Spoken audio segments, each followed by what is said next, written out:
നമ്മളെല്ലാം പുതുവർഷത്തിലേക്ക് കടക്കുകയാണ്.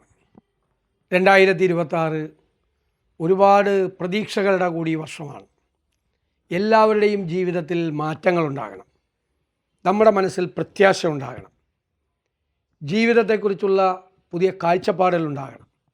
എല്ലാ മനുഷ്യരുടെയും ജീവിതത്തിൽ, അവരുടെ ജീവിത നിലവാരത്തിൽ വലിയ മാറ്റങ്ങളുണ്ടാകണം. അടിസ്ഥാനപരമായ വ്യത്യാസം മലയാളി സമൂഹത്തിലും ഓരോ മലയാളിയുടെയും ജീവിതത്തിലുണ്ടാകണം. എല്ലാ ഇന്ത്യക്കാർക്കും ആ മാറ്റമുണ്ടാകണം. ലോകത്തുള്ള എല്ലാ മനുഷ്യർക്കും സന്തോഷമുണ്ടാകണം. ആ സന്തോഷത്തിൻ്റെയും സ്നേഹത്തിൻ്റെയും സാഹോദര്യത്തിൻ്റെയും പാരസ്പര്യത്തിൻ്റെയും പുതുവർഷമായിരിക്കണം ഉണ്ടാകേണ്ടത്. മാറ്റങ്ങൾ ഉണ്ടാകണം. മാറ്റങ്ങൾ ഉണ്ടായേ മതിയാവും.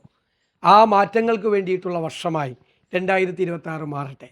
ഞാൻ നിങ്ങൾക്കെല്ലാവർക്കും ഊഷ്മളമായ പുതുവത്സര ആശംസകൾ നേരുന്നു.